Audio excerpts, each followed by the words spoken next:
Yeah, greetings, viewers, and it's a pleasure to welcome you back to the PSCM session this Sunday. This Sunday, we'll be looking at the Organisation of Afrikan Unity, its founding, how effective it is, also going on to what is transforming to the African Union. Now, Elder Cecil will be the lead today, and we're still waiting for two other guests to come in, so as soon as they join us, I will also put them on the screen. So I know we're a few minutes late, so I'll go straight to Elder Cecil now to go straight into the presentation. Elder Cecil? Greetings, my brother, and thank you very much. And I hope we do have some viewers. Let me say hi, yep. Positive African greetings to them. You have indicated, my brother Tahaka, that what we're wanting to look at today is the Organisation of Afrikan Unity, OAU, established in 1963, which many decades later became transformed into the African Union, sounding a bit like the European Union, who is to know. And the issue is not just to get people to bash their heads against historically created structures, but to ask some political questions about the nature of these organizations. Now, clearly, it was a good thing that Africa has an organization and had long time ago, such an organization with the apparent objective anyway of uniting Africa. I say, and it does have, the Organisation of Afrikan Unity does have something to its credit. What it has to its credit is that it stood up to the white settler colonial regimes in the southern part of our continent and in the West as well, and supported armed liberation struggle in the relevant territories, leading eventually to a compromise outcome in South Africa in 1994, when the white regime there surrendered political power. So it looks like significant progress has been made. The problem is that whether what happened amounts to progress is a really big issue, and the nature of the progress, even if one concedes that progress has occurred, the nature of that progress is questionable. Now, we need to understand that in 1963, when the Organisation of Afrikan Unity was established, there was a considerable disagreement between African countries. There was on one side a group of countries called the Monrovia Group, who were undoubtedly the majority, and there was another group called the Casablanca Group, who were equally undoubtedly the minority.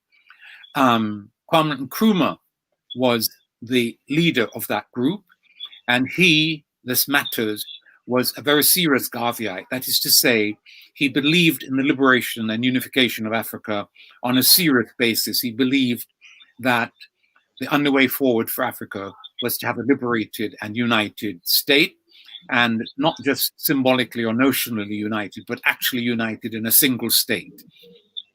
That was not the view of the majority of countries, and it certainly was not the view of the exploiting white Western terrorists.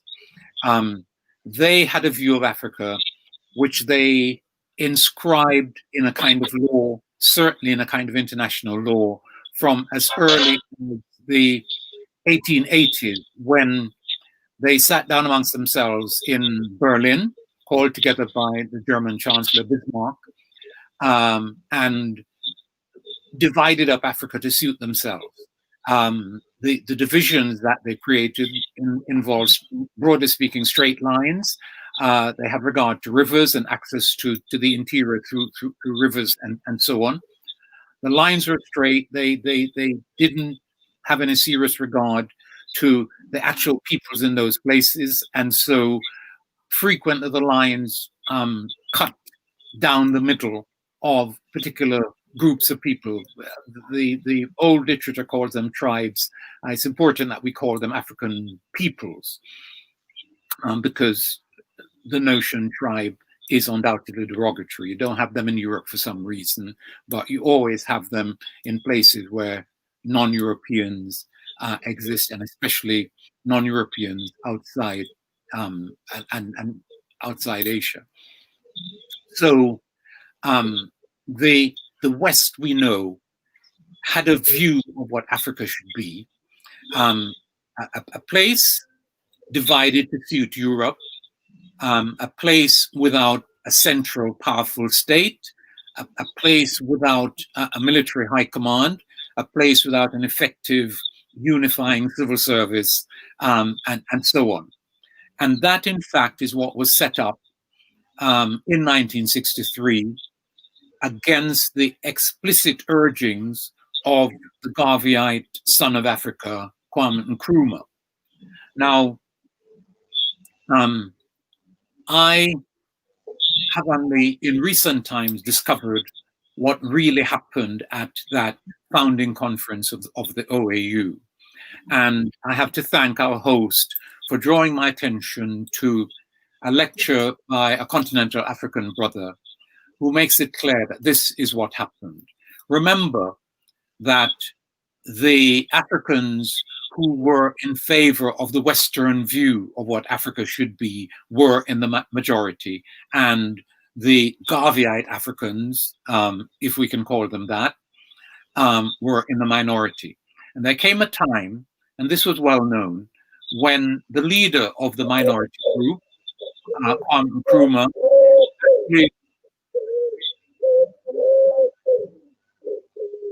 actually walked out of the conference. It was taking place in Addis Ababa, the capital of the Ethiopian state, and His Imperial Majesty Haile Selassie I symbolically, but perhaps even actually, chased after Kwame Nkrumah and cajoled and encouraged him to go back into the conference. Now, in and of itself, that could achieve nothing because the majority were not about to compromise. And so Nkrumah returned to a site of numerical political defeat. The disagreement persisted right up onto the 11th hour of the conference. And then something remarkable happened. The representative from Algeria, a North African country, largely Arabic, got up and said, comrades, brothers and sisters, what's really happening here is that we're actually arguing about the wrong thing. How can we possibly be addressing the issue of African unity when a significant, gigantic, in fact, part of our continent is still under foreign white domination? What we have to do is liberate the continent, win our freedom, and then talk about our unity. And what that should have meant, but didn't, certainly not in effect, is that the discussion of the creation of the Organisation of Afrikan Unity should have been suspended whilst Africans got on with the business of liberating Africa and then returning to the issue of unifying Africa. That is not what happened. And the reason that didn't happen is that not only did the Algerian representative make the point that I've already attributed to him, but he made another very important point, which was that we Algerians have military experience against these white people. We have just defeated the French to win our freedom in our country. And what we, the Algerians, are prepared to do is to put 10,000 seasoned, battle-hardened troops into the battle, the engagement with white power in order to liberate the unliberated, unfree parts of our continent. Everybody was enthused by this proposal. Big cheers went up from all quarters. And what then happened was that commitment, that promise that looked like a commitment, served as the basis for everybody, including Nkrumah, signing up to something that Nkrumah knew was fundamentally wrong, namely signing up to a version of Africa that really was what the white people wanted Africa to be. Allegedly united, but actually fundamentally disunited. No work towards a single language, no work towards a single army, no work towards a single civil service. As many citizens as there are micro or big states, and so on. All of that was agreed to. And additionally, those borders became sacrosanct, and all of the borders that the white people inscribed on the African continent became the sacred borders of African states over which states were willing to fight. So, in effect, this suggestion and promise from the Algerians is what induced people who disagreed with it to sign up to the then proposed treaty for the setting up of the Organisation of Afrikan Unity, which was in fact a system of African disunity.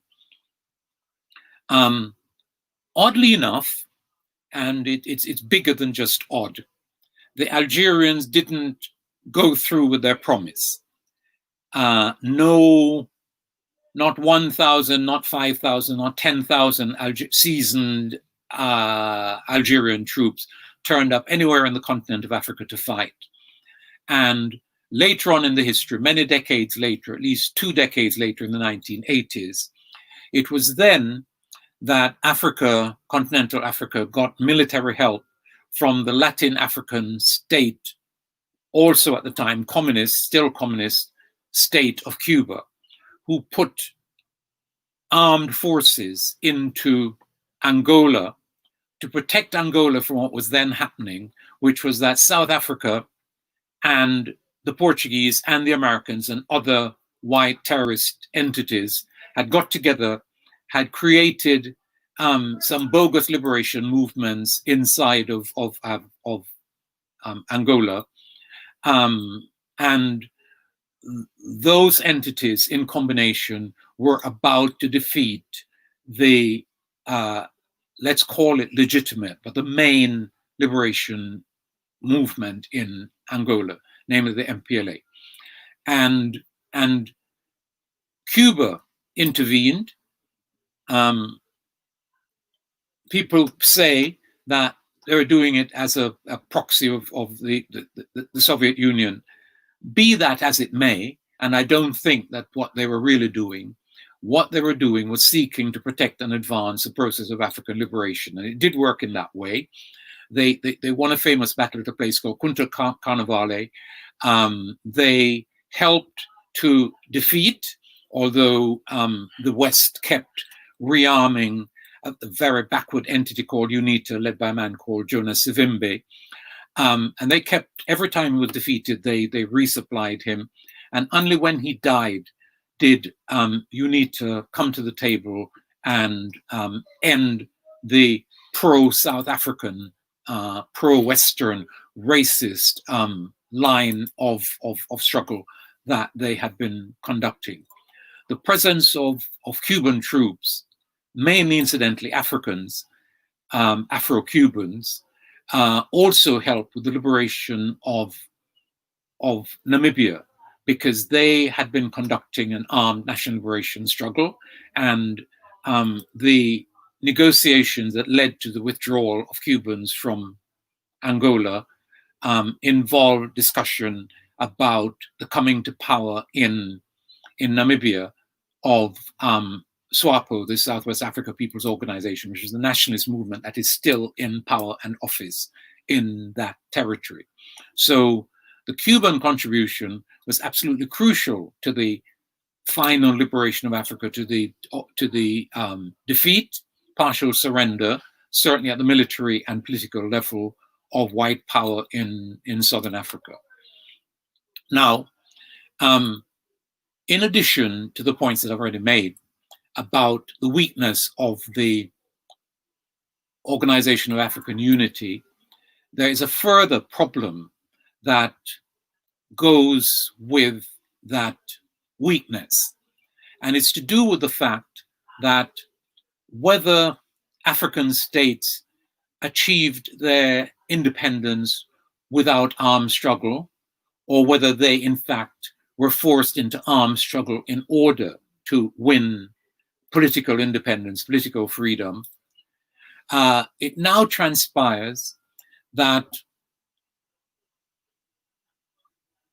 without exception, the African countries, the African states are neocolonies, because what has happened is that, unlike China, and I say this perhaps too frequently for our viewers, but it matters and I say it one more time, China and Africa and India were in exactly the same position at the beginning of the 20th century.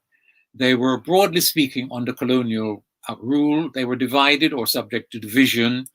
They were subject to a kind of occupation, certainly to control by racist white Western forces.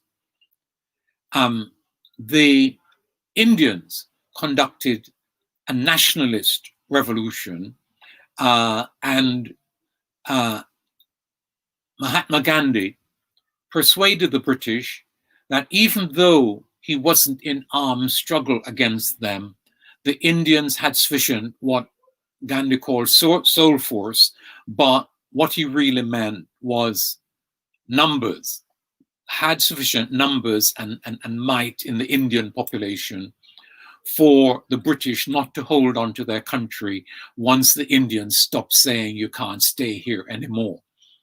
And so in 1947, the Indians won their independence. Incidentally, in circumstances in which the British fostered division between Hindu and Muslims, and ended up creating a very bloody moment of British departure, in which there really was a lot of bloodshed. And on the basis of that bloodshed and partition, India became two countries, India itself and Pakistan, which was then divided into two bits, East Pakistan and West Pakistan. Eventually, East Pakistan liberated itself from West Pakistan and became Bangladesh. And so what used to be India ended up as three states: Pakistan, India, and Bangladesh. Be that as it may, even in its divided state, India was powerful enough on the back of this nationalist revolution to decide its own fate, to have real autonomy internally and in the international community. China took a different route, and they were forced to take this different route. The different route that they took involved having to fight first the internal enemy, and the internal enemy was really representing the Western side of the external enemy. And also they had to fight a second part of the external enemy, which was the Japanese Empire.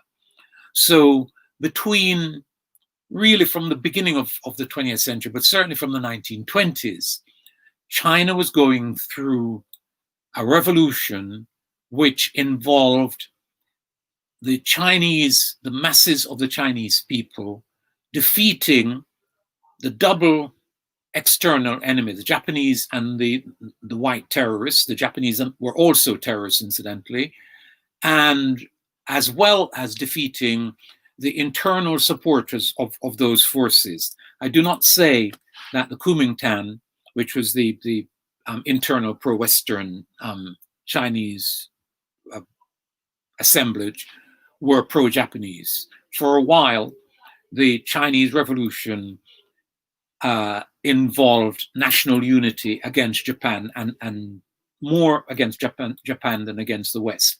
But eventually, over those decades, up until the late 40s, the Chinese fought a civil war and also a war against Japan, this repetition, and against Western terrorism, and won their total freedom in 1948, in that revolution that ended in that year, 48, 49.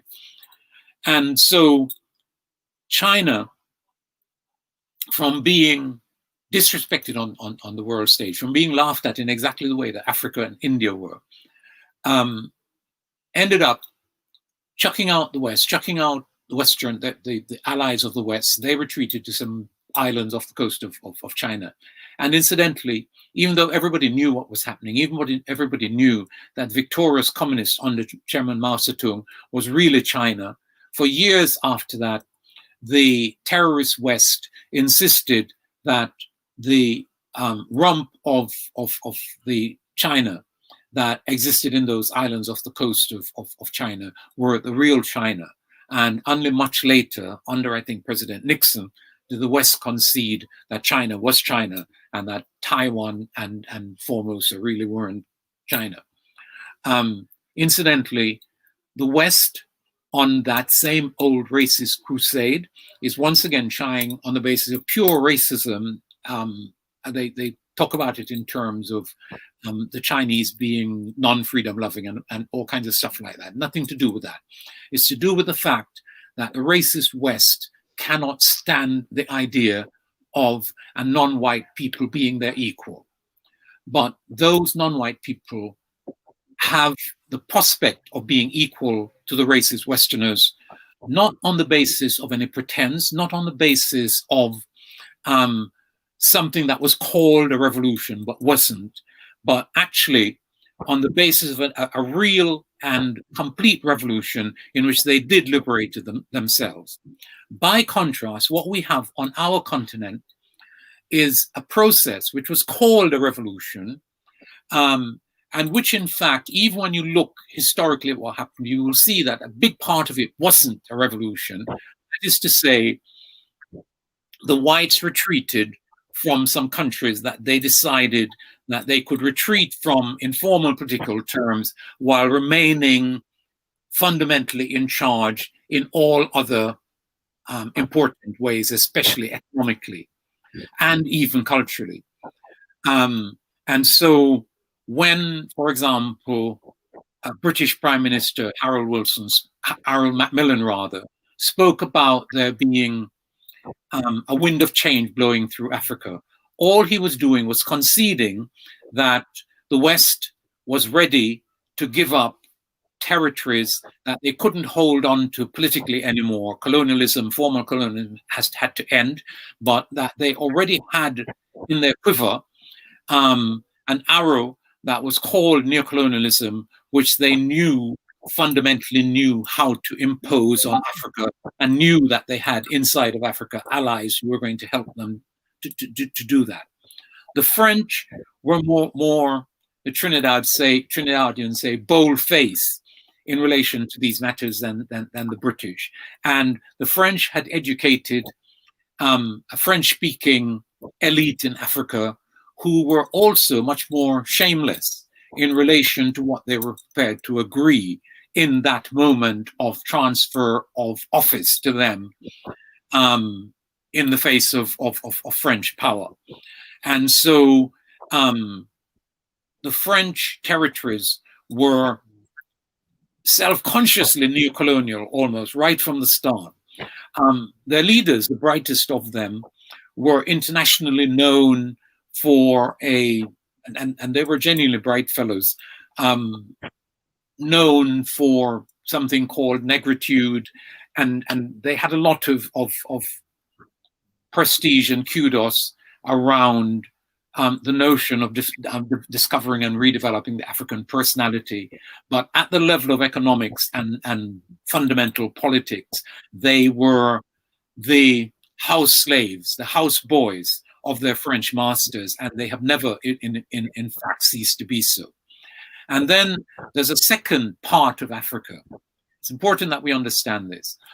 Those other parts of Africa were the bits of Africa where the West either had settlers in abundance, or they had resources, or something that they called strategic locations that they were not ready to give up without a fight. And in all of those territories, they forced Africans who were sometimes reluctant, who certainly didn't come to it in any voluntary or enthusiastic manner, to fight them, conduct armed national liberation struggles in order to gain political office, which is called independence. So we ended up, and it matters that we acknowledge that when people were prepared to fight, to conduct armed national liberation struggles, it didn't necessarily mean that those people had a revolutionary perspective. And the most important and exemplary of them is none other than Nelson Mandela, in whom I'm very interested, because you can't not be interested in Nelson Mandela, given what has happened in South Africa and given his international fame and celebrity. So I spent time reading Nelson. Why? Because he was amongst the first South Africans to realize that the white people weren't going to give up political power unless you defeated them on the battlefield, or you at least took them on the battlefield and forced them to a compromise. Nelson knew that before most other South Africans and entered into a mode of armed struggle very, very early. And that makes him look revolutionary. But when you look at what he was saying and writing, what he actually thought, what you find is that Nelson wasn't a revolutionary at all. All he was committed to was a struggle to get the vote for his fellow South Africans. And he felt that that is what they were being deprived of. And that is what Nelson fought for. His organization, of course, the ANC and the South African Communist Party have a document, famous document called the Freedom Charter. And it has stuff in it about equality and all of that stuff, but is not as important as we think it is. What matters is that Nelson, and later on the ANC, not winning, not Chris Hani, not some other militants, and that is why they were either discredited, they systematically discredited winning, that is why they were killed, they murdered Chris Hani, and so on. There were people who understood that the armed struggle and the suffering that the South African people went through wasn't for the vote, but was for a different kind of South African economy, was for one in which capitalist enterprises didn't continue to exploit the South African masses, and so on. What has happened in South Africa is that the people who took Nelson Mandela's view, which is that it's just about the vote and a few marginal adjustments here and there, we will leave things economically, broadly speaking, as they are. We will leave all the South African resources owned in London and so on. Those are the people who have inherited state office in South Africa. And they are as terrible as the man who now occupies the position of state president, a man called Cyril Ramaphosa, who was a brilliant militant during the struggle against apartheid, who at the time I hoped would succeed Nelson. He didn't. And instead of succeeding Nelson, he went into capitalism and became a major shareholder in a company called Lonmin What's the actual company called? Anyway, the companies actually the inheritors of Lonmin, the same old tiny roller and company. And Cyril was on the board when African miners working for that company made an application for higher wages. They weren't they were just demanding a living wage. It wasn't particularly outrageous. It's a tiny proportion, for example, of what whites who do the same work in Australia for actually the same company get, right? It wasn't a revolutionary demand, but the white company with Cyril Ramaphosa in the government and in the management of the company, not the day-to-day management, conspired to shoot down 100 of those miners in exactly the way that the white state had done at Sharpeville, in defense of his capital, his shares, and so on. That is the nature of the man who is now running South Africa. So the long and short of this is that neocolonialism matters. That what has happened in Africa, whether state power or state office was won via armed struggle or via more obviously compromised method, Africa is a continent of neocolonialism. It's a continent of disunity. It's a continent of disempowerment. It's a continent in which everybody can walk over us, in which in the years that have gone by, since particularly the 1980s, our leadership signed up to all kinds of foolish agreements which enable the West to take what they want from Africa without even having to do a decent little invasion, military invasion. None of that do they any longer have to do.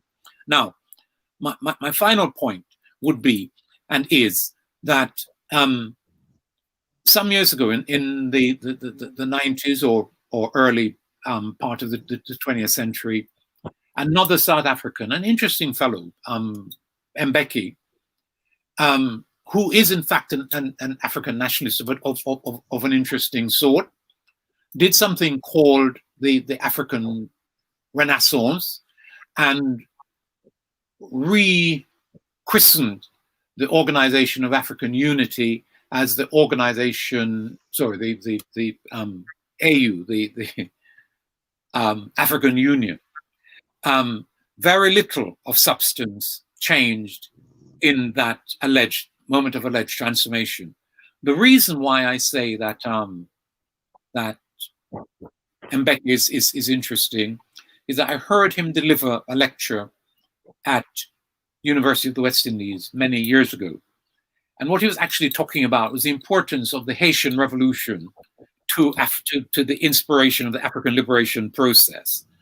More importantly than that, I have reason to believe that the reason that the Americans moved against Aristide when they did in the early part of the 20th century was because South Africa under Mbeki was about to pay back Haiti for what Haiti and the Cubans had done for Southern African liberation.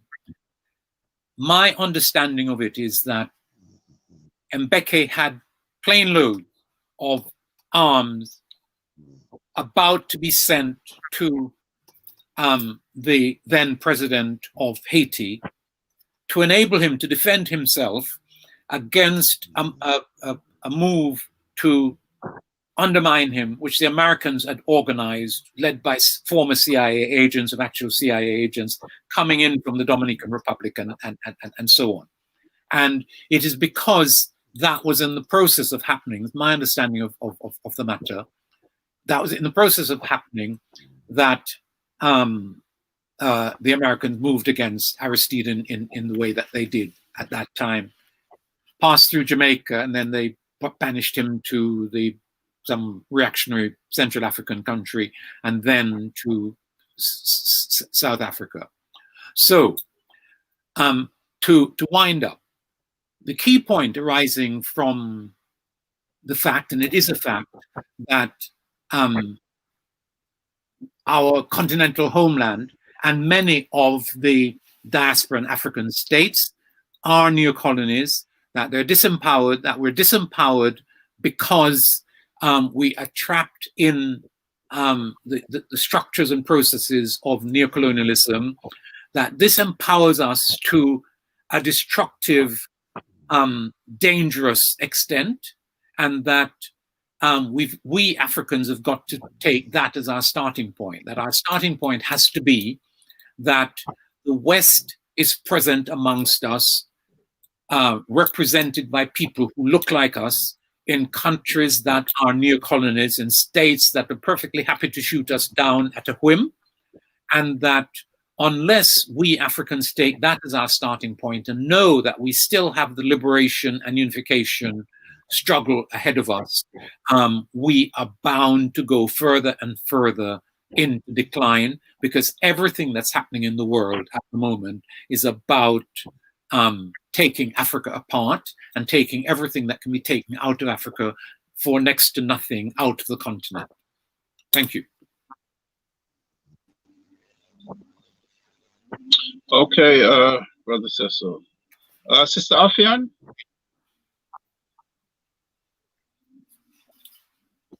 Sister Afian? Mr. Afian. Okay, what's... Sister Afian, are you hearing anybody? No, I don't seem so. Okay, there's a couple of points here. So while we make, she makes contact, yeah. I'll put up, to hurt somebody. Sister Afian. Sister Afian. All right, okay, let me put up these points while I try to get her. There's a point here, and it's when you refer to China before, it said China only became prosperous and hence relevant after her free market reforms in the 70s. And you refer to China there. And then there's another point here, the OAU. Let's take it one at a time. Okay, okay, all right. I don't wish to argue that that is not so. The brother who's asking that question will know that I don't believe that there's anything necessarily capitalist about using markets. He will know, because I've said it in his hearing on this very program, this very PACM TV, that one of the things that socialists have to do is recognize that markets came before capitalism, that they're relatively efficient distributive mechanism. You have to control them. Capitalism is controlling its market. Right now in the States, they're talking about using antitrust law against the big tech firms and so on. And long before that, they have a whole history of breaking up big capitalist enterprises. So markets don't necessarily work equally or equitably, but they are a fantastically important distributive mechanism, and because they're a good distributive mechanism, they also contribute to production and the mobilization of resources. So I'm not against markets, but the key point about China isn't that its prosperity has developed in the moment subsequent to them adopting the more market mechanism. That may very well be true. But what matters about China is that as a result of its national revolution, it took control of a unified economy on the basis of which it is able to make national decisions about China and for China in China's interest. Which part of Africa is able to do that? And why is Africa not able to do that? Precisely because it didn't win power against the main external enemy, which is the Western market capitalism, which operates in the interest of the West, not because it's market capitalism, but because it's anti-African racist capitalism designed to take everything that it can out of Africa And we needed to empower ourselves to do that. And the only way for us to have done that was to have carried through the kind of revolution which the Chinese and the Cubans have done. I'm ready to take our brother's second point or anybody else's point. Okay. All right. The second point was referring to the OAU and NEPAD. The AU failed for the same reason the EU is failing. No, I don't know that the EU is failing, and if it's failing, it certainly isn't failing in the way that the OAU and AU are failing. The EU has citizenship, one citizenship, importantly. There used to be a EU passport, and there still is, excepting that the British have withdrawn. They have central banks, they have real parliamentary thing, they have a capacity to make decisions, decisions that affect some parts of it negatively, like happened with Greece the other day. But this is a going entity that isn't dying. It's actually, you know, all of these things have difficulty. And in an age, for example, of populism, when, as we are now, when nationalist moves that turn out to be stupid ones, like the British one, there's actually no economic logic to the British withdrawal from the EU. What happened in Britain is that there were always some right-wing and left-wing nuts who didn't understand that the reason Britain entered into the EU is that it had what was then the European Economic Community, was that it had no economic alternative, that it was in a situation of relative economic decline, that its productive industry was disappearing. When I came to England in the 60s, this is a place that produced motorbikes, cars, ships, that had productive factories all over the place. And in my lifetime, a big, small part of my lifetime, in the 60s and 70s, all of that disappeared from the UK. And the UK was in an economic crisis. They had to be running around the world, borrowing money from the IMF and wherever else they borrowed it from. And it was in that moment of desperation that they made 3 applications to join the EEC, as it then was, eventually being led in by Edward Heath, who understood the terms on which Britain had to enter. And those terms included cutting out relations with cheap Australian and New Zealand meat and sundry things like that and more, to the enormous benefit of Britain. Because the only reason why anybody now invests in Britain, if you're a financier, it's because Britain was in the EU, and that will come back to haunt Britain. And the second reason is that even if you were investing in industry, the reason you did was that Britain was in the EU. So the first and second reasons of British membership of the EU. Japanese, Indian, American capital is invested here because Britain is the doorstep to the European common market. And unless Britain enters into a proper agreement with the EU, all of that's going to go down the chute, and we have a lot to see about the impact of this foolish decision on the part of British racist white folk to come out of the EU on the basis that poor people like me had borders and money and laws to repatriate and defend. Load of absolute foolishness.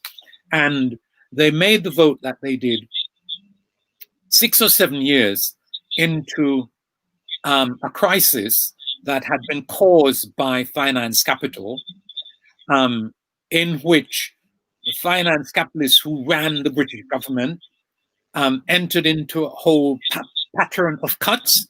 They said that what they were doing was balancing up the national economy, and they said that we're in a national crisis for which everybody had to pay. But what they were actually doing was using taxation to get poor people to pay for what their friends in the city had done to the economy.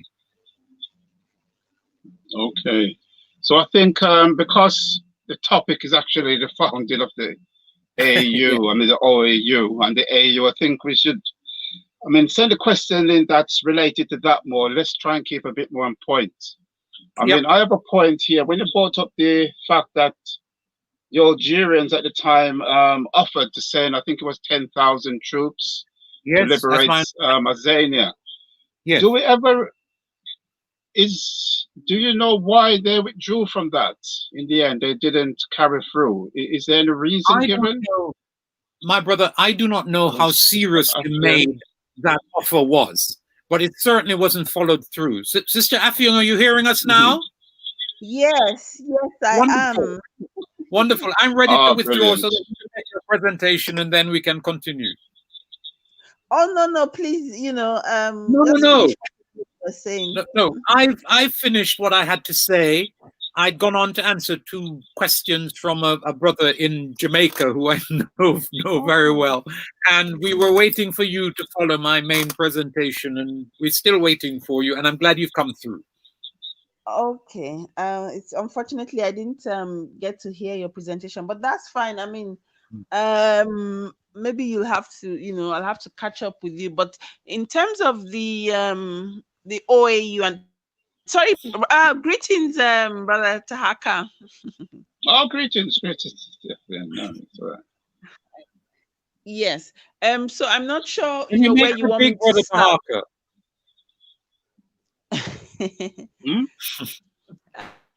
I'm not sure where you want me to start.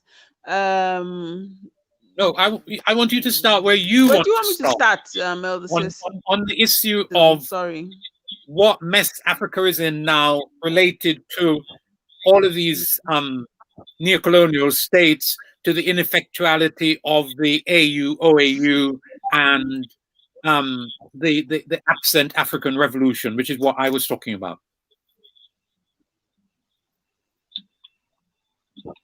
Start with the OAU and the AU, and maybe I'll catch up, on the conversation later.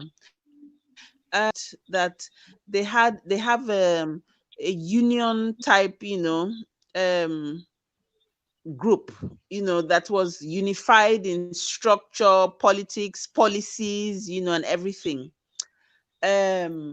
But the other states, did not understand, the essence of what he was asking for. Well, a few of them did, the Malis, the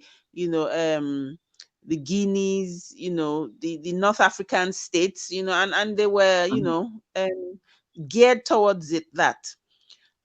For a lot of people, people don't necessarily understand the difference in what Nkrumah had wanted, the type of union of African states he had wanted, and what eventually turned out, the Organisation of Afrikan Unity, what the difference was and what the essence of that difference, and also what the, who the main characters were, in unraveling, that crisis. So Nkrumah had seen, well ahead of time that, neocolonialism was going to replace colonialism. And I'm sure we've talked about in terms of definitions, neocolonialism and colonialism. And he had warned, the rest, and said that even Ghana, he was ready to give up the sovereignty of Ghana, to be able to secure the future of Africa. And that's where, Nkrumah's name, will live forever, because he literally could see into the future. Literally, he could see, the what we're undergoing today, what's happening to us today. He was able to see it clearly, that this is where we're going to. He even said things like, if we don't unite, and he wasn't talking about unity as in, loving each other and, holding hands and this type of, he said we would be slaughtering each other, with the puppets pulling the strings, and that's exactly what has happened in terms of all the civil wars, that we have had. So he was clear, that the states as we had them, the countries we had them, were very weak entities, that really could not survive at all, not, on their own, in essence, not to talk of that they couldn't even compete against the imperialist states. And the other interesting thing was, as at the time he started talking about African unity, the Europeans, they didn't have that concept yet, and they would mock, that, oh, he just wants to be the president of Africa. But guess who turned around and, went ahead to forge unity? The European Union.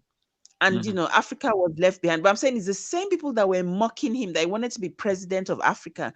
So, like I said, he wanted structural unity, political unity, unity of the states, operating as one big force. And he knew that, that was the only security, against being ravaged, by Europe. And he also knew that, little things like, egos, that, oh, I'm president of this tiny country, even though the country, was powerless effectively, that these are the things that would stop, us. So, and as I'm sure most people know, he has 18 books in total, and the recurring theme, apart from the fact that, of course, it's one classic in terms of that directly affects, the question we're dealing with, Africa must unite. But the recurring theme in all of his books was the need, for Africa to operate, as one entity. And he even had detailed plans, he'd written, in details. This is how the legal system will run. This is how the political system will be. This is the social system. This is the economic system. He'd laid all of this out. But what did he get? He got, he would be challenged and taunted at the meetings. Now, I want to specifically speak about one or two people, because as for the reactionary nation states like Nigeria, for example, terribly reactionary at the time, in terms of the leadership, and still reactionary till today. And of course, you had countries like Ivory Coast, Liberia, of course, the Southern African states, that were still being dominated. You would expect that, they all, oppose this plan. But two countries, had interesting positions. And the details of this is something, that I'm working on in terms of, trying to put it together in a book. First of all, there was somebody like President Julius Nyerere, who, generally in African history, we have him down as a progressive, leader. Yes. Interestingly,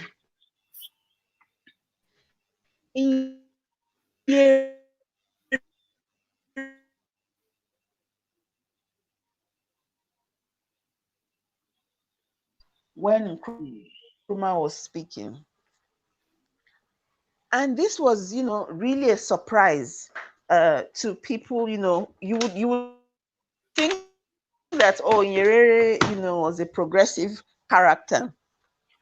Nyerere's position was that, oh, Africa didn't need to unite with the kind of urgency, that Nkrumah was, with the kind of urgency that Nkrumah was articulating, and that, we could do it gradually, so this gradually down. And Nkrumah used to plead and beg, and sometimes he would cry. He was such a he was such an emotional character. He really felt it in his bones. He really felt it in his spirit, and he couldn't understand how they couldn't see what he was seeing. And Nyerere, when it moved from a position of just opposing him politically to actually coming out and taunting him. And that really devastated Nkrumah, because there's certain people you expect that at least this person should be able to see this, but Nyerere couldn't and didn't. And so Nyerere played a terrible role in terms of opposing the historical question of African unity at that time, and for which we continue to pay for today, 50 something years later. But 40 years after, Nyerere came to Accra. I think it was in 1997, if my maths is correct. No, it couldn't be 97. What am I talking about? To be 2007, I think. Yes, when they had we had the massive conference at in Accra. The OAU had to say there's just one question on the agenda. Anyway, before that, Nyerere came to Accra and apologized, to Africa, that Nkrumah was correct and he was wrong. But for me, I can't get that out of my mind, because it's cost us and continues to cost us generations of our lives. For a leader, a good leader, quote unquote, like Nyerere, who was unable to see into the future and to understand the urgency of the question of African unity, the fundamental nature of the urgency of that question. I mean, so I'm just, I'm speaking in general terms. There's so much details. I also want to speak, another leader I want to speak about is Haile Selassie. Yes. A lot of us think that, a lot of people think, oh, Haile Selassie, he played a positive role in Africa, and he did generally, but Haile Selassie played the role of, he was neither here nor there, in the public, he would appear to be pro-African unity, but in private and in essence, because he did not want to give up the sovereignty of, his little Ethiopia, he effectively compromised the historical question of African unity. And it's something that, a lot of Rastafarians around the world are uncomfortable with when we offer this critique. But he also, Haile Selassie, played a terrible role in our history. Now, let me give a concrete example, because I've given one example, a concrete example of how Nyerere compromised African unity at a historical turning point in our history as a race. I'll now do the same with Haile Selassie. Haile Selassie, like I said, would play a very public role, of being pro-African unity. He appeared to be one of Nkrumah's greatest allies in public. But both of them, wittingly or unwittingly, were actually working with, the imperialist forces behind the scenes. Nyerere was naive, in thinking, and this is the thing, and a lot of us continue to be like that. We think that we can outwit the imperialists. We think that we can beat them at their own game, with their own tools, on their own terms. We think that we can manipulate them, and so we have this, smiley African, thing, and, pretend with them and laugh and bow and, and thinking that we're going to outwit them. But we're not dealing with human beings. We're dealing with machines in human skin.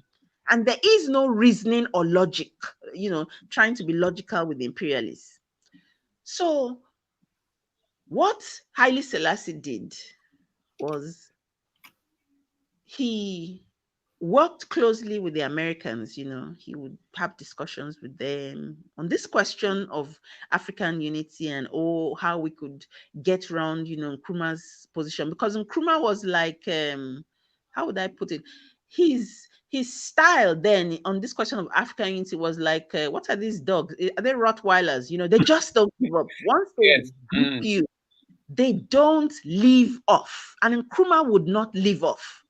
He would raise it, at every occasion, in every way. He'd raise it publicly, privately, one-on-one, tactically, strategically, continuously. He was a pest, to everybody on the question of African unity and the urgency of that question.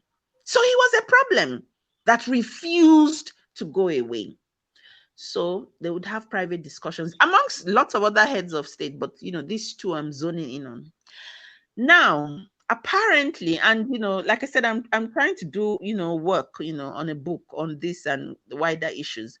I've forgotten the name of there's a scholar, I think he's a Latin American, he's South American, who did he wrote the constitution of the OAS, the Organization of Afrikan States.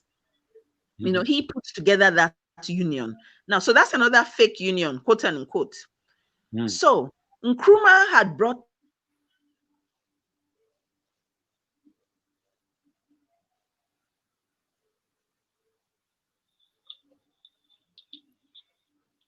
We may lost sound on our it seemed like we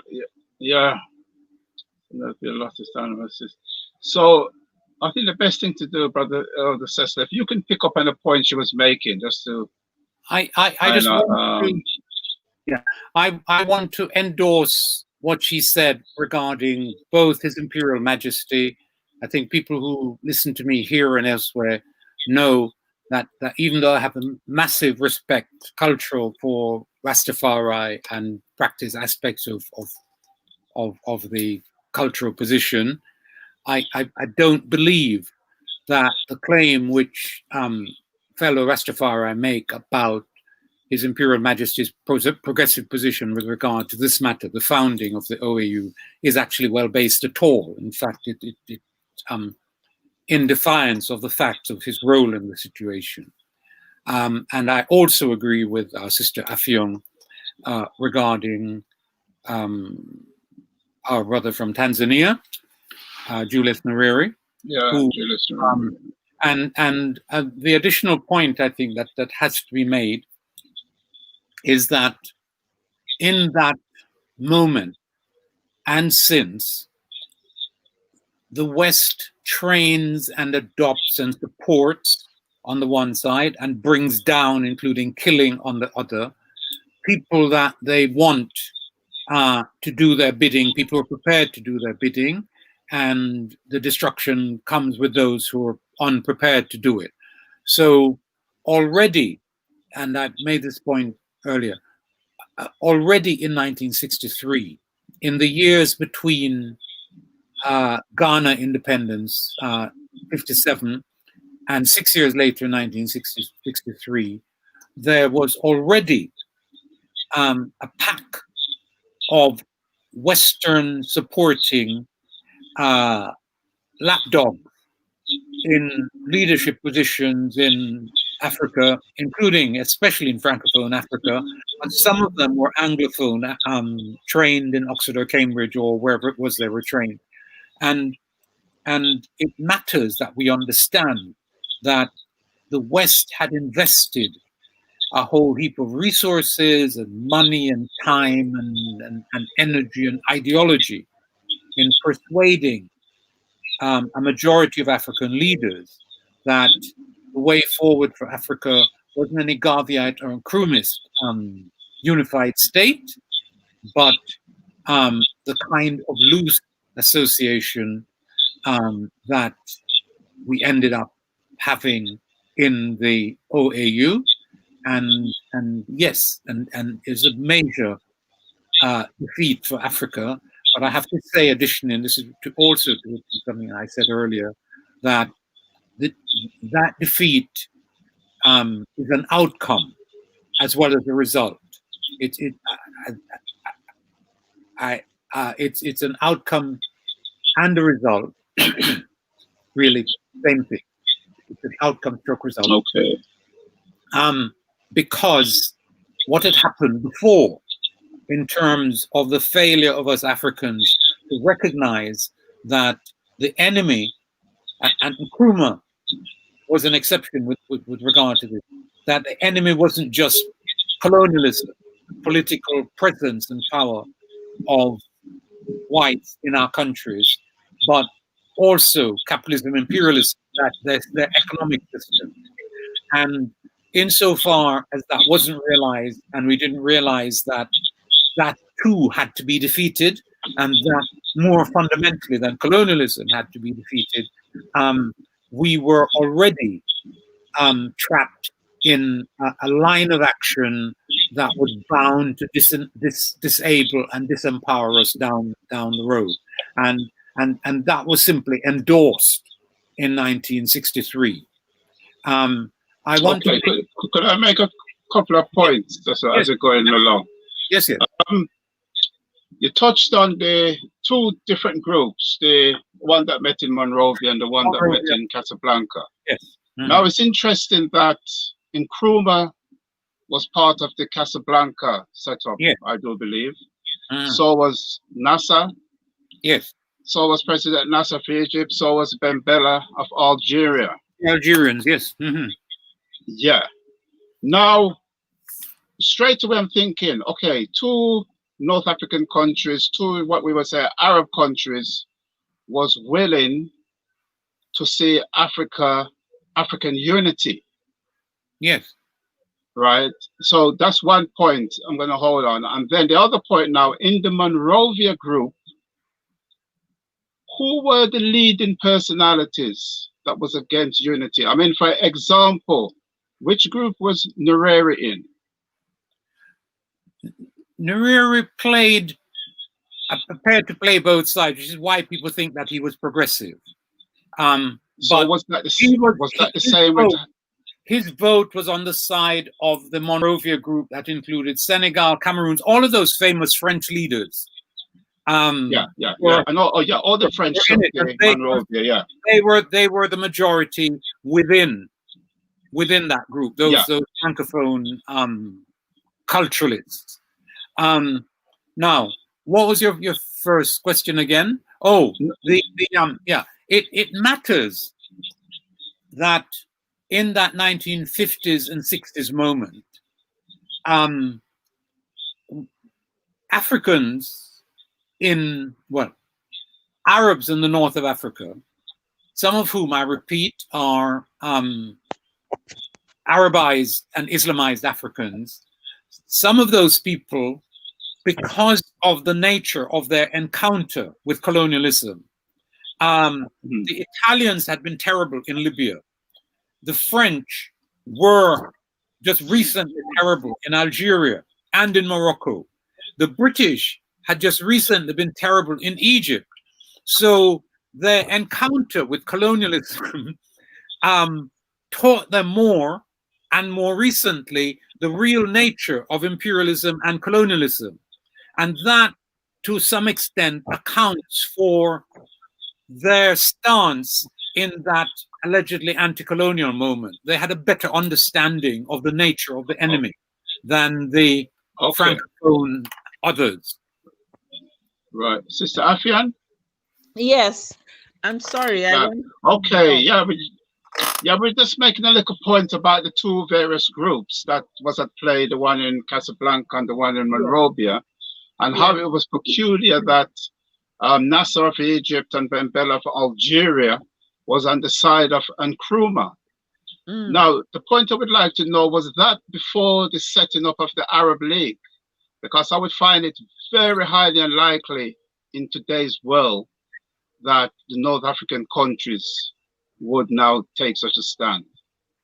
Well, you see, and this is the thing, it's about the quality of leadership.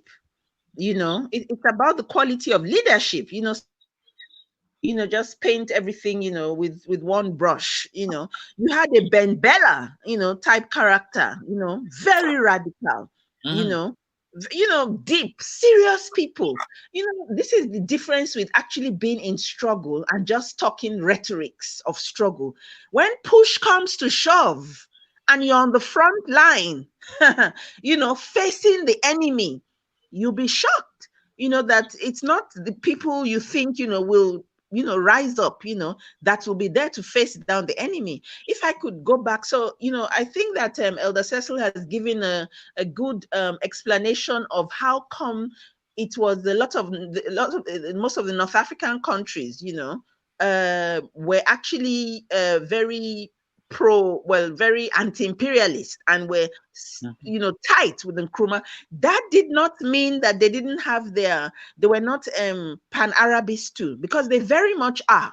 You see, they very much are. So it's not one or the other, but it's a question of understanding the tactics of struggle and being in battle. And when you face a big enemy, what do you do? How do you operate against this major monster? And they stayed, with Nkrumah, in terms of, being anti-imperialist. But if I could go back, to where I left off, I was saying that Nkrumah had so much clarity about African unity, that he also, was clear about the details, and he wrote everything down, the proposals. This is how we should do it, this is what we should go, how we should, operate. So Haile Selassie, took that document, that information, and in discussing with the Americans, and you know what they decided to do? Because when they saw that Nkrumah would not back off and he would not back down, they said, okay, he wants African unity, we'll give it to him. So even though he wanted a union of African states, and you know what a union means in the sense of the word, you touch one, you touch all. They went and through Haile Selassie, through the Americans, they went and got this guy, and I forget his name, like I said, it's something, that I'll put out. And he sat down. The constitution of the OAU was written, the consultants were the Americans. And they are the ones that wrote out the constitution. So you would have a superficial type of unity. You would have an organization of African unity. Nkrumah wasn't talking about an organization. He wanted a union of African states. Those are two totally different things. So they wrote out the constitution, and wrote it out in such a way that you'd have this wish-washy, floppy type thing that they eventually came up with. And and they gave it back to Haile Selassie, and that's what they presented, that this is the unity we will have. And when Nkrumah saw that he was literally outnumbered and effectively outsmarted, but these people thinking that they were dealing with Nkrumah, these other African leaders, thinking they were putting Nkrumah in a cage, not knowing that they were actually putting millions of Africans yet unborn into an imperialist cage, with the tools and the mechanics of neocolonialism. That is how Nkrumah was forced to settle for the Organisation of Afrikan Unity. Completely wishy-washy, toothless, meaningless, powerless bulldog. In order for imperialism to be able to continue through the structures and the tools of neocolonialism. And that's where we are today. Of course, I think it was 2007, if I'm correct, and I may be wrong, when the AU, the so-called, they decided to change them because they could see how useless the OAU was, and Africans were saying, this thing is useless. So, oh, yeah, okay, we'll change it, so they pretended to, attempt to be going back to the original thing. We'll change it, and the name will change from being the Organisation of Afrikan Unity to the African Union. And just a game, really. What's this game of chair? When you go around the chairs. What's musical that game? When you go around musical chairs. Musical chairs. Yes, that's it. So that's the game. The neocolonial puppets played. Under instruction by the imperialists. And who are the losers? Millions of African young people, our unborn children. Our future was essentially mortgaged at that time. So we are the ones that came forth. We are presently, still being mortgaged, because of what happened in the past, and because now we are unable to deal with the realities of neocolonialism because those who oppress us look exactly like us. So we're not able to fish out who the enemy is, where he is and how he operates, because imperialism has stepped back out of the picture. So you can't point fingers at them, it appears, and that's where we are. I think that, it's important that we begin to have the details, the actual details and the players, of these things, and this intrigues and this manipulation, because it's not, just all the time, oh, white man thing, and finger pointing, at the imperialists and the white men, because yes, they control the puppets and they pull the strings, but we play in that game, and we are the ones playing the games of musical chairs, knowing very well that there is no music and there are no chairs, but we continue to play that game. So for me, that was something, when I, when in the course of my research, when I came across, that actual concrete information with proof about the treachery, evidential proof, more is known about Nyerere's treachery than is known about Haile Selassie's treachery on this question, this concrete question of African unity. And the fact that that constitution of the OAU was actually written by the Americans, using a Latin, the guy who did the constitution for the OAS, as their consultant. So yeah. And I wanted to also say quickly, the interesting thing, you see how far Nkrumah went, the AFRICOM we have today, this African High Command that the Americans now own, that was actually Nkrumah's idea. He was the one that conceptualized, and brought to life the concept of an African High Command that would be, an African institution by Africa, for Africa, with Africans. And guess what? The AFRICOM actually existed and operated for a few years in Africa.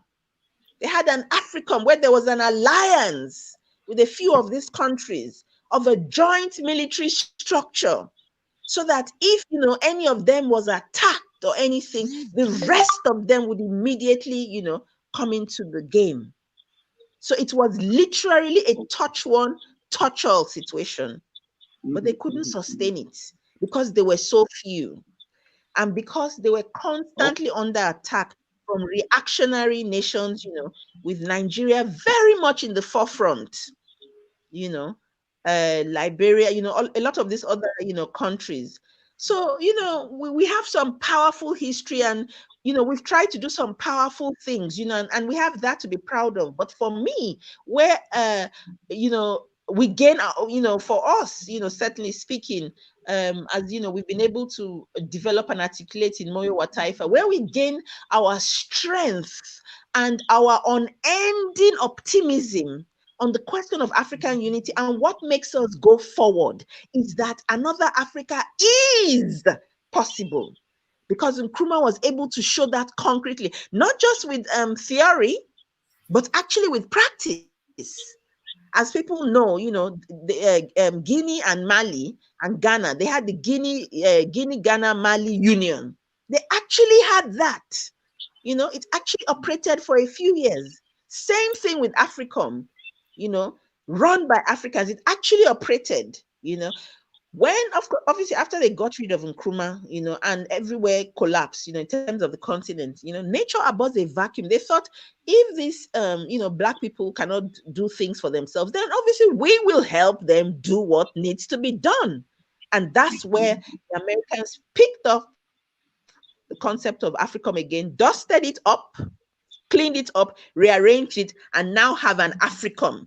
Imagine the audacity of another nation having a military high command for 50 something other nations.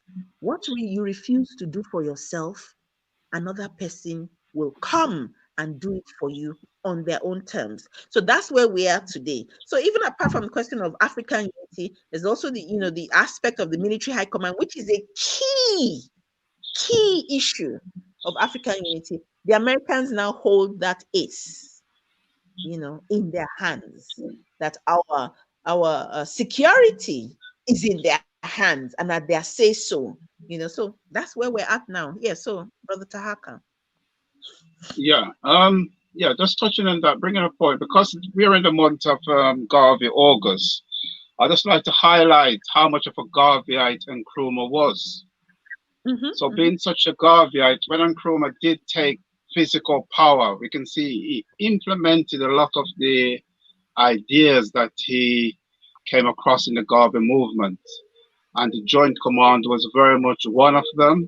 And we can see he talked about the whole concept that he was pushing was very much something he developed while he was in the Garvey movement, because he saw that it makes sense.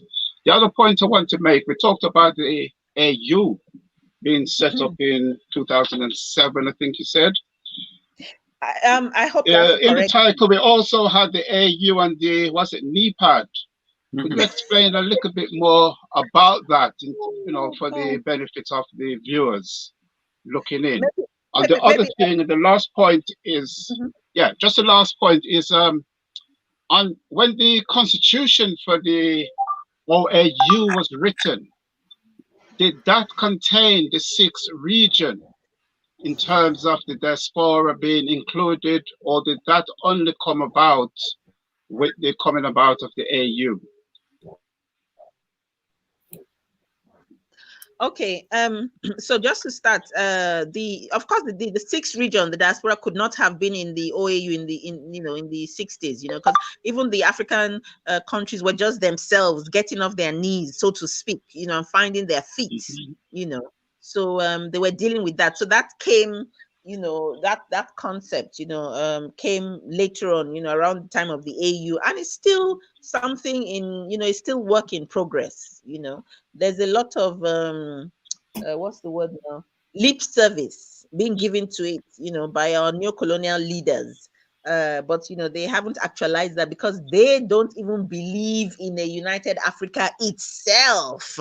Never mind, of a diaspora. And of course, the North African countries, would be understandably hostile to the question of a 6th region, because they'll be uncomfortable with the question of the diaspora, who are Africans, of the bloodline. They would want to limit the question of Africa, to a landmass, to a geographical issue. But it has gone beyond that. I thought it was actually implemented, because there's people in the diaspora that claims that they are actively involved and have seats and represent us in the 6th region. You see, that's the other thing, and I'm going to yield. Sorry, Elder, so let me just quickly finish, because I know you need to deal with some of the issues. I find this whole obsession with the AU and the OAU such a waste of time. And, because I know we're on air, I'm trying not to be a bit more explicit, such a flipping waste of time, it's clowns sitting at a table, with illusions of grandeur, they're powerless, and there's also a lot of us that love to attend these gatherings, and generate a lot of paperwork and a lot of talk that actually does not go outside the hall. It doesn't even go outside the hall in terms of implementation and practice. Never mind, going any further. These are people who are pro-colonial as in they're not fundamentally opposed to the colonial project. They just want to reform it. Whereas we need to be of Nkrumah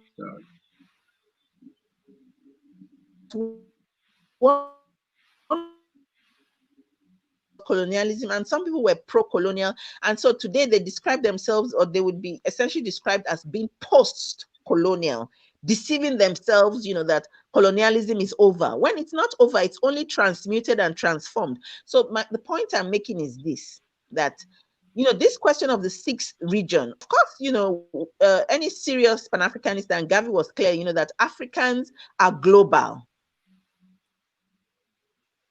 is only trying to play up to that, so they say that practice, they don't put it in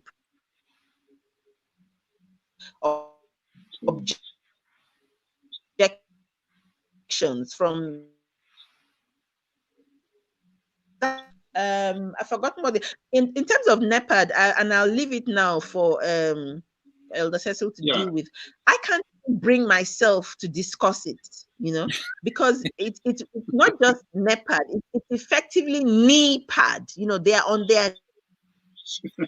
their knees wanting to engage with imperialism. So unfortunately, I'm not able to have a rational discussion, on it, because I find it so offensive that, I can't even begin to speak about it, so I'll leave that, to Elder Cecil, because it infuriates me so deeply. Seriously, I'm not able to have a serious discussion about it because there really is nothing to discuss. It was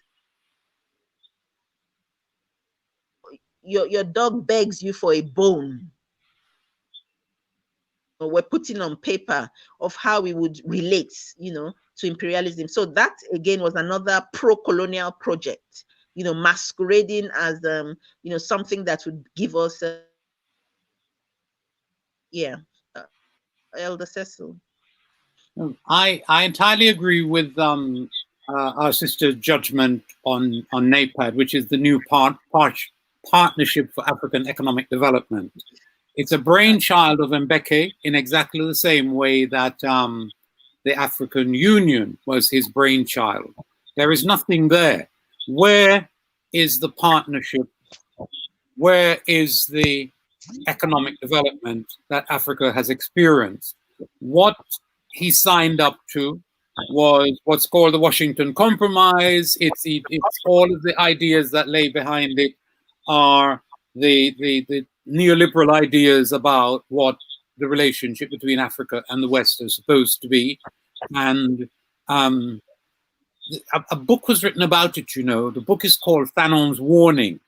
It's not the most readable book in the world, but it does make a set of good points about how backward NEPAD actually was. So Africa gained absolutely nothing from it and conceivably lost a great deal from even being associated with the notion. On the matter of the sixth region, the crucial thing about the sixth region is that we have to take a step back and to realize that there is now an old African diaspora, people like me who are descendants of the process of Atlantic enslavement. We're present all over the Atlantic world. And then there is a new African diaspora, which is people who've migrated from the continent, out of the continent, since the Second World War. Ali Mazrui, in a moment of cleverness, said that you could look at the distinction between African Americans, which would be us, and American Africans, who are Africans recently out of the continent and living in America.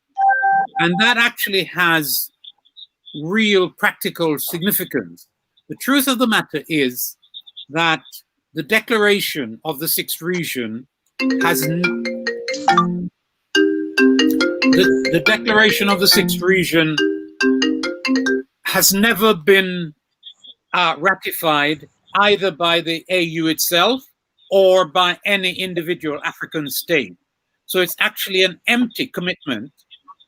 Occasionally, an African leader who has an interest, including an interest in getting something they imagine, i.e. diaspora investment. This is old diaspora investment, makes noises about the sixth region, but they're absolutely not serious. The president of Ghana is the most recent, and what he offered was something, I think he spoke about easy visas. But if you just take a step back, what they required, what they really needed to do was to give African descendants in the West the right of return. We are the only people in the world. Go and look at Indians, Greeks, Chinese, wherever. All of those people have a right of return of their descendants to their homeland. Probably because Africa is 50 rather than one homeland. There's no provision anywhere in any African constitution for return. So the sixth region stuff is empty. It's pure symbolism. And for it to happen, there really does need to be ratification, both at the level of the nation state and also at the level of the AU itself. And this has not happened. Trust me on it. So that's where we stand there. I'm afraid also that the old diaspora people like me haven't actually organized to put pressure, if we could have, on continental Africa to do the right thing in relation to this to this declaration. And so it has left space for two things to happen. One is for opportunists to go to the continent and say, we are here representing the diaspora. There was a young Rastaman who did a lot of that. And the other opportunism that is taking place is that new African diaspora people, i.e. American Africans rather than African Americans, have actually organized in the diaspora and have presented themselves back to Africa, continental Africa, as representing the diaspora, which they really don't do. They represent their mobilization of the new diaspora, which has all of these connections back into the continent. Also, it matters that no African country has set up any machinery for relating to us, the old diaspora, but several of them have machinery for relating to the new diaspora because those people have their citizenship and so on. So to repeat and to say it more briefly, the sixth region thing is an empty gesture which needed to be built by a series of ratifications which haven't happened, and a much more live development is taking place, which is around the relationship between new African diaspora and the countries from which they come. Holy people, what the money, sending back money, what's it called? Sending back money. Remittances. Huh? Remittances. Yes. Whole heap of remittances are happening in that relationship. The old diaspora doesn't remit anything to Africa. We go back lovingly, but we're not remitting live money in the way that the new diaspora is, and that matters as well. I want to make one final point. If continental Africa actually gave us right of return and citizenship rights that relate to it, we would actually be privileged over existing continental Africans, because only in the context of a single unitary African citizenship for Africans on the continent and abroad would it be other than unfair for us to be given the privilege of going anywhere and living anywhere in Africa while continental Africans can't actually do it, because there are 56 citizenships there rather than one. 54. Okay, well, the answer to that, I thought that there was supposed to be a coming together of Africa. I know in the Kigali conference they had recently, when they talk about the African passport, and it was moving to the stage where Africans on the continent, I know it's still a long way off, had the ability to travel and work anywhere within the African. That's my point. It hasn't been instituted. Continental Africans and diaspora Africans talk grandly about all kind of things that we don't actually follow up on. Now, I don't know what you can travel Say again? You do have things like ECOWAS, which one passport can take you to various countries. There are regional entities within Africa. SADC is one, and so on. I'm not saying. Say again. Well, that's a start. Well, it could be conceived of as a start, and then you run into problems. You run into problems, for example, with how ECOWAS deals when crises arise. You have issues about how the Southern African development countries relate when crises arrive. That entity came out against Zimbabwe over the land issue. So those regional things aren't necessarily stages on the way to a unified Africa. And if you're actually seriously devising a unified Africa, I'm not sure that that's the way you'd start at all. It's like you've put a damper down on many people, because record numbers of people from what you call the old diaspora yearly are physically getting up and repatriating to Africa. I did say that we go back with love, but we go back without the privilege of citizenship, which matters.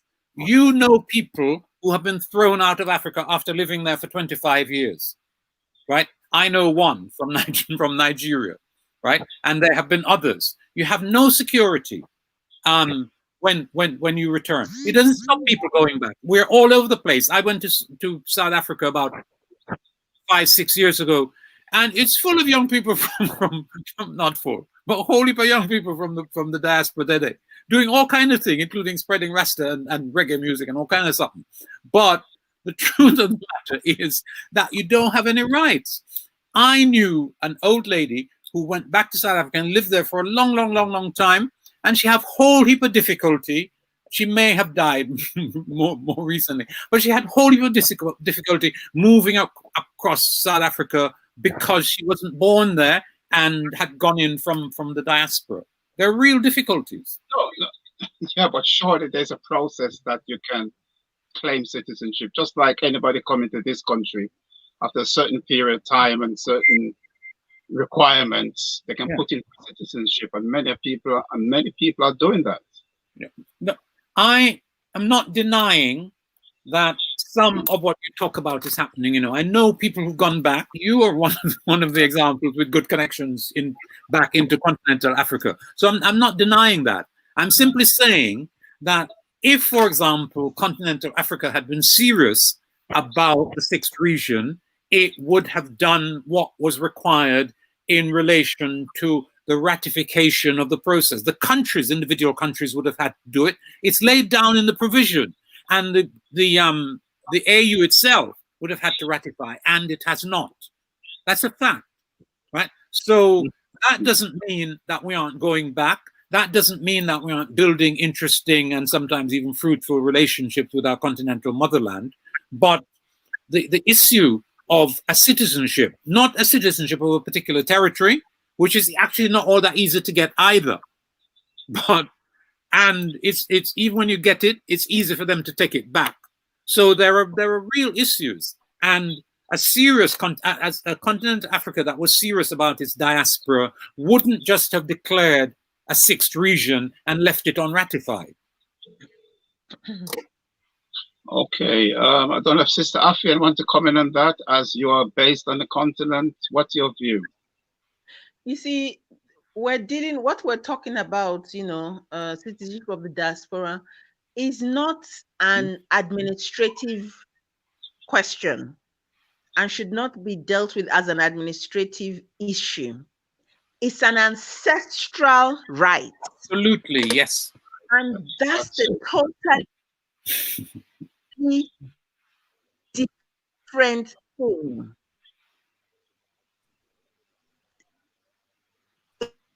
It's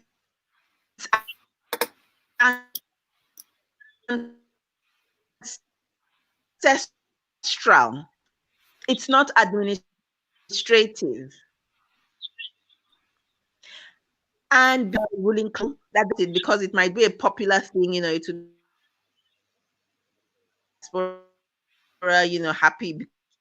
They don't see diasporans as family, but as friends. Those are two different things. So they could chat about it, but they're unable to implement it because they do not believe in it. And that's where you had the difference with an Nkrumah type character. Yeah. Who actually comprehends it and believes it in his spirit and knows it. Yeah. So it's an ancestral right or an ancestral issue. It's not an administrative thing. And of course, you could have, and like now, Ghana is certainly one country, they've made it easier. So yes, they'll grant them, the administrative rights. Citizenship has been granted, to, I think the latest batch was 126 people. But because that policy has not, our family, this is our bloodline. These are not people we're doing a favor. We're simply trying to rebuild the bridges that were shattered, by the imperialists. So it essentially is a political question. But a lot of the opportunists in the diaspora, and there are many of them, think that they're going to come and gain, some rights, in the air from this, ruling class criminals that we have. And of course, they don't care if, the Africans on the continent don't have some things, and they get them, they'll be just fine. But you see, if that happens like that, it will create another schism. Yes. Yeah. So the point I'm making is that we must all be prepared, all Pan-Africanists, and people who are wanting to see a new type of Africa, to be able to struggle for that new type of Africa. And so it's a political question. Yeah. Remaining, and then you have citizenship as diasporans. What does that mean? I remember one time we were at a conference, I think it was in Barbados in 2002 or something, and we had some, big clown, some big, brother in the diaspora boasting, oh, the Minister of Finance is my friend, the Minister of Finance in I think it was Nigeria, my friend, and this is my friend, and that's how a lot of diasporans come across, I have relationships with this so and so in government. So you see then that there's now a class contradiction and a class, division between people who want to come back and people who are already here. And Pan-Africanists have to expose these contradictions very early so that we're clear about some things, that if we don't fight for a new Africa, what would be the concept even, or the context even, of getting citizenship? Citizenship of a neocolonial state? What would that mean? What does it mean for us? Now, you spoke about ECOWAS. ECOWAS has existed for a long time. Yes, it's the ability to be able to go from, one state to the other in the West African zone. Now, that's good, but it really isn't much because, we're still not able to travel round, really, the way Europeans are able to get up and go across, their own continent. We still don't have that. So these are battles that have to be, struggled for. And it still comes back to the question of having a Gaviite and Nkrumahist understanding of what Pan-Africanism means. Because what the current ruling class will do is they will take your dollars.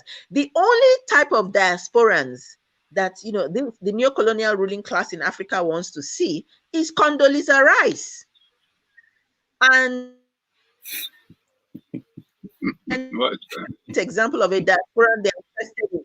Bring the dollars. If you ain't got no dollars, they don't want to see you.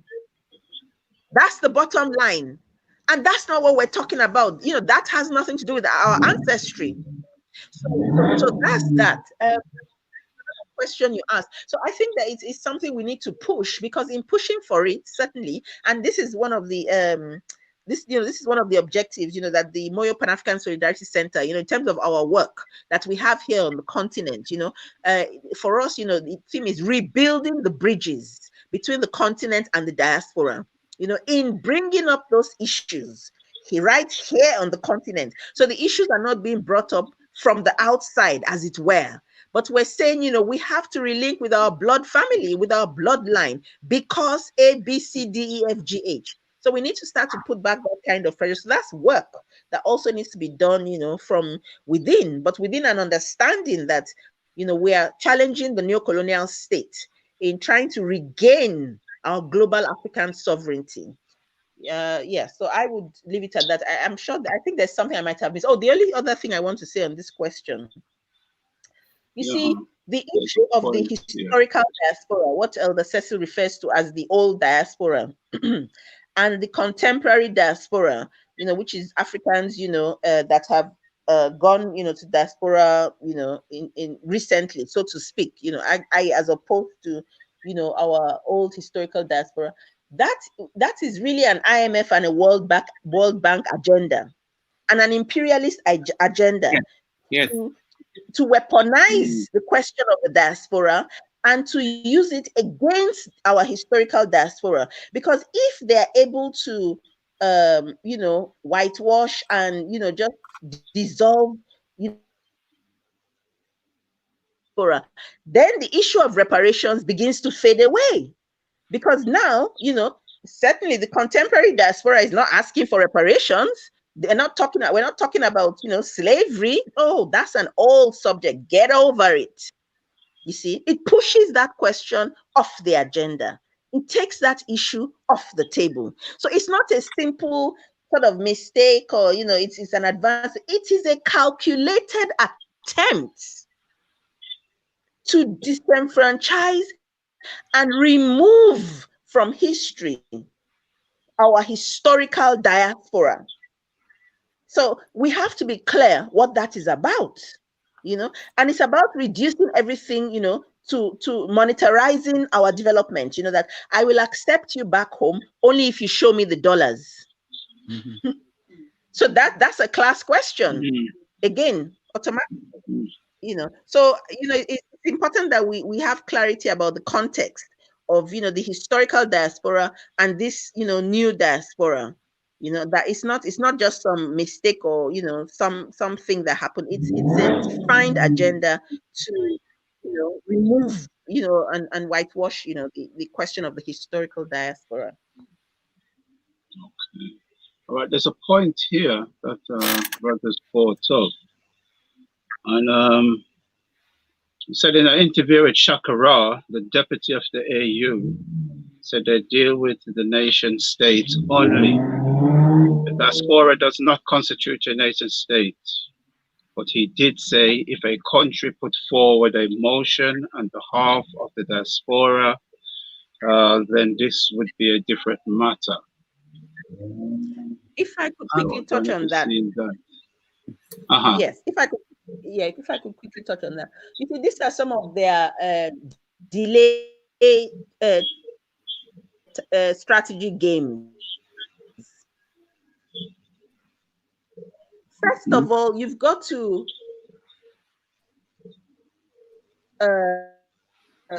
they rather have got to address the question, the issue of a diaspora. That's number one.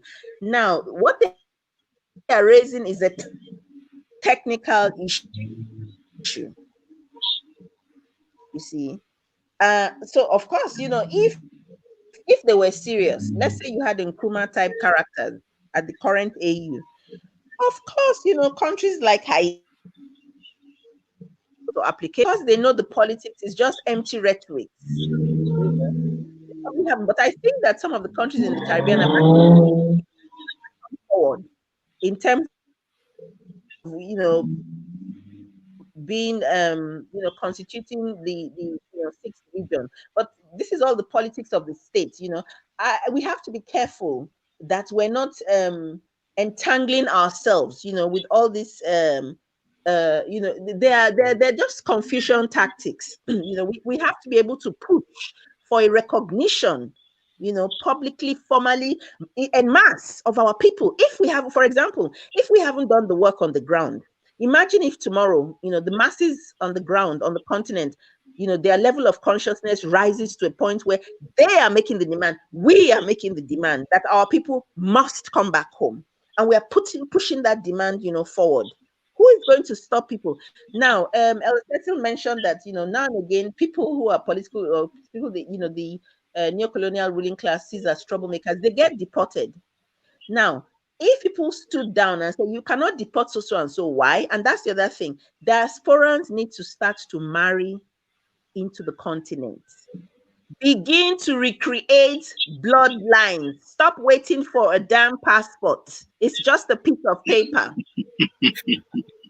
They can take that back from you any day, but they cannot take back, your children or your bloodline. So even if they deport you, your bloodline is here, and it is, the bloodline, there's been a reconnection back onto the continent. I'm saying that this is one tactic, and it's a guerrilla tactic. That's it. Tactic that they can't defeat. Yes. I mean, I'm 100% in agreement with you, Sister Afia. That's something I did over 20 years ago. Marry back continent, I'm so a let your testament of that. Yeah, if your children won't, if you can't settle or come back, your children will. And so, David, let me tell you, and it's not a story; it's real life. There's this elder, and I must try and check up, and see what's happening with her now. This is like 15 years ago. She's an elder, from America, African American. So, Mama bought herself a one-way ticket to Ghana. So when she got to immigration, they said, Ma, please, when are you going back? She said, are you crazy? Straight up. She wasn't polite to them. She said, going back to where they said, oh, I can't see your return ticket. She said, you all must be crazy. Did you get me a return ticket when you were taking me, when I was, being taken away? This is at the airport. She caused a scene right there on that day. She said, let me tell you all something. I ain't going back, right? I bought a one-way ticket and I'm staying my ass here. Now, such a scene, at that airport, and Ghanaians are, very nice, quite, she went in and really, literally, she's never been back. Like she'll tell you, has no intention to, and began to develop her little land, her things. She reached out to her children. They wouldn't come because a lot of young, I can go to Africa. I can't. They don't want to give up the comfort of the West until they are chased out. Probably that's when they'll know, Africa is home. But the point of this, and there are many people like her, there are people who have come on a one-way journey back, regardless of what it is. They are not going back. Now there are other diasporans. There was one, my comrade in Ghana was telling me about it. He says this guy, he was African American, came back, to Ghana, and it can be difficult. It is difficult when you're trying to resettle because you're used to a lot of the things you take for granted in the West, and it's not like that. But at the end of the day, this is home, and this is family. Anyway, so when things were a bit difficult, this brother, I think he was even wanted, he committed some type of crime, so he disappeared.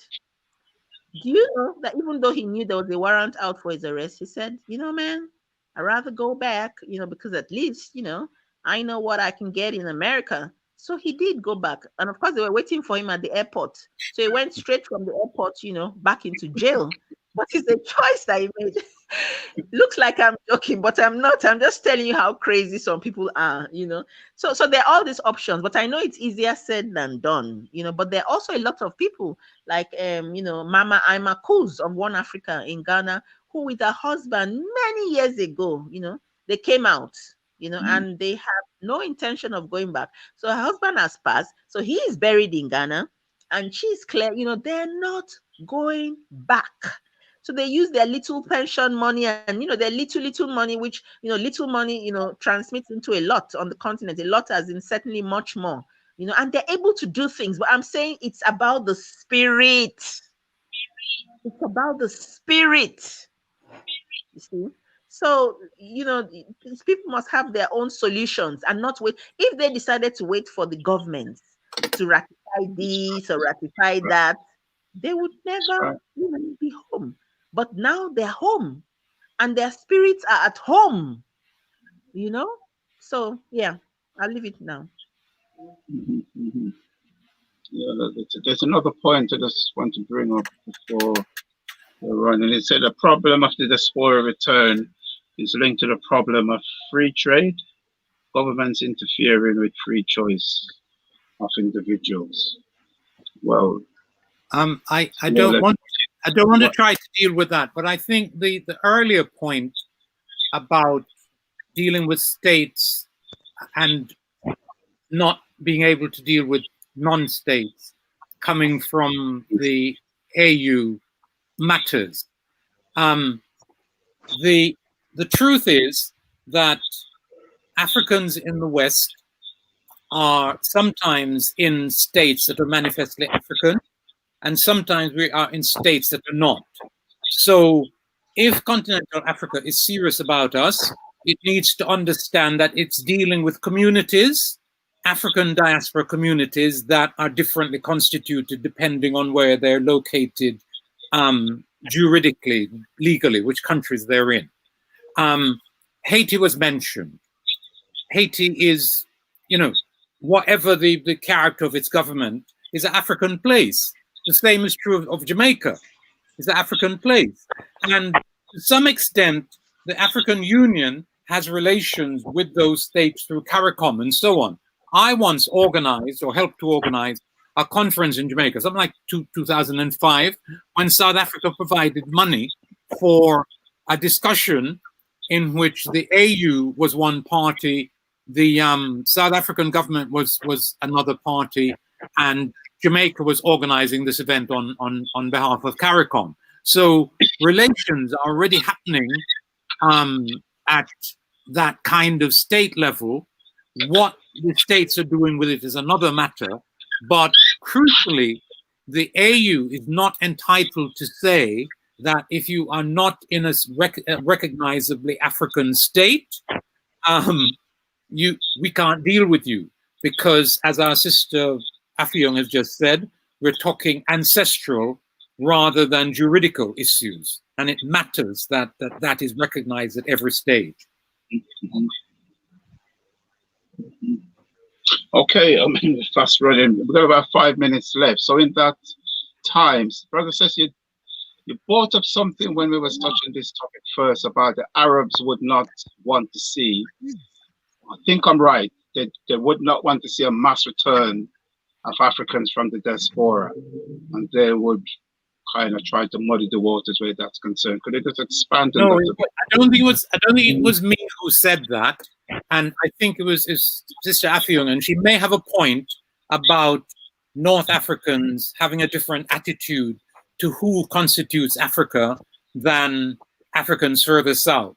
Although Africans further south may not have a particularly progressive or inclusive attitude. It doesn't depend on whether you're Arab or whether you have the correct view of this. Doesn't depend on whether you're African or Arab African. So, but there may be a difference, and Arabism may contribute to how that thing is worked out in people's heads. I think that is the point that was being made, and there is something in it. But I don't really believe that the issue turns on Arab or African. It turns on the conception, it's a political one, of what is an African in global Africa and who is an African in global Africa. And that's an ancestral political issue.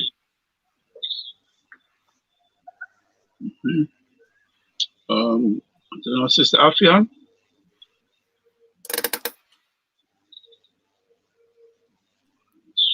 Sister Affiong? Not hearing okay, 3 minutes. No, I'm not hearing her at all. So in about the last 3 minutes, Brother Cecil, could you just sum up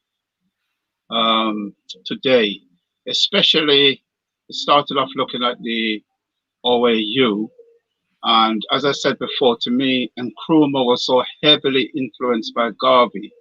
So that's why when he come in, it was it was easy for him to have that foresight to see, because he talked about the joint command, he talked about the Africa, the United States of Africa. He was the one that put that on the table. as a direct result, I believe, of being a member of the UNIA and African Community Leads, and we can see where that came in. Now, just before I finish, a touch on, I know he was surrounded by advisors that he knew in the West before he went back, such as George Padmore, such as W.E.B. Du Bois, and others. How much influence do you think those advisors had on him in terms of trying to put together the OAU? I don't believe that Du Bois was an advisor in exactly the way, for example, that Padmore was. Padmore was an advisor and a very progressive Pan-Africanist with strong Marxist leanings. So I believe that he would have had some input into Nkrumah's conception of what Africa needed. Clearly, the Garveyite Nkrumah's position is for and of a liberated, unified, empowered Africa, and that is what Nkrumah got from Garvey. I don't see that Padmore would have argued in any way against that. And what is more, Padmore was clear about the fact that the enemy wasn't just colonialism, that the enemy was also capitalism, imperialism, that a whole brutal system that had manifested first in Africa as enslavement, then as colonialism, and then now as neocolonialism.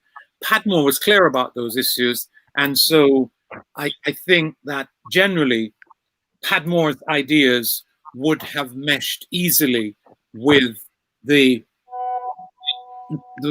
Garvey Nkrumah's vision of what Africa needed and should be. Okay. Now the final point I'd like to bring up, and it's from Brother Shakara, and he said, could they ask yourself or Sister Afian to speak about the AU's adoption of Africa Day as opposed to African Liberation Day?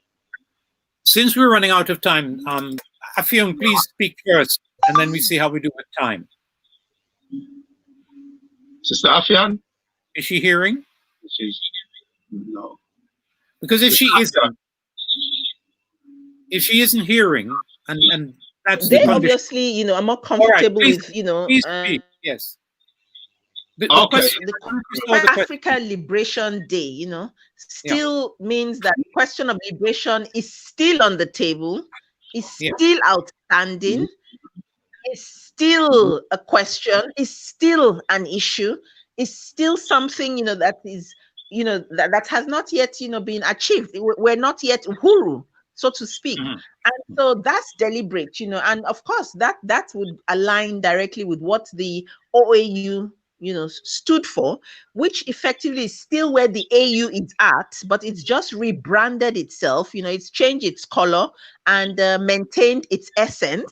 And so that's why, you know, they don't talk about Africa Liberation Day, because if they did, then it would put pressure on them, you know. So when are we going to get the liberation? And when are you going to start to do what you're supposed to be doing?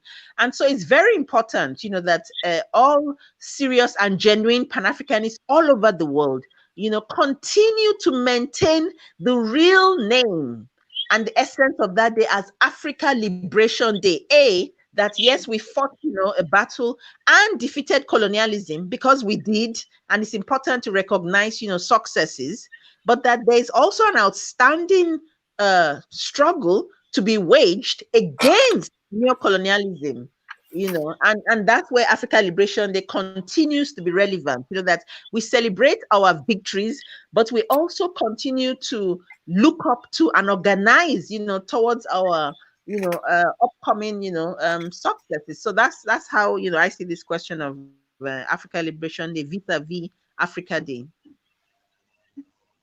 I agree with all of that. The issue that us Africans face, there is no other issue. It's our liberation, unification, and the terms on which we achieve that, the revolutionary terms on which we achieve that. And when Obama got elected, he went to Africa, to Cairo and to Accra. And in Accra, he speaking to a hall full of beautiful young Africans, said, "What's all this foolishness about liberation? That's finished. Focus now on the capitalist development of Africa." That's what he said. And I was some years ago in Namibia on Africa Liberation Day, accepting that they called it Africa Day, and nobody spoke at all about the need for this urgent, existential requirement to liberate ourselves from the forces that are systematically destroying us with the help of people who look like us, as our sister put it earlier on. Okay. Yes, and again, we are completely out of time, so I'd like to thank Sister Afian and Elder Cecil again for taking part in this program and making it very, very enlightening as usual. Just before we end, I'd just like to say about what's coming up next week. And as we're in the month, Messiah month, we are trying to do as many meetings with Garvey in the title as possible. So on Saturday, that's Saturday the 8th of August, from 9 p.m., that's 9 p.m. British time, we'll be having Brother Vasco Stevenson, and he'll be looking at the issue of the Panama Canal and Garvey's role in it in terms of helping to organize the workers who worked in the Panama Canal. So that's on the 8th of August, 9 p.m. Then on the Sunday, due to what's recently happened in Zimbabwe and from prompting from Elder Pepperkai and stuff, we've decided to actually look at the issue in Zimbabwe next Sunday in terms of the 3.5 billion, I think, that they say that the white farmers must be compensated by. I know it's much more complicated than it seems, because I've listened to a couple of other actors in that who are of different opinion. But I think it'd be a very, very interesting topic to look into, just to educate, so we can educate ourselves in this country as to what's really going on. I've reached out to a couple of people who are from Zimbabwe, so I'm hoping that they'll be able to come on next week so they can give us, you know, somebody from underground as to what's really happening underground there. So until next week, I'd like to again thank everybody for tuning into PSCM TV.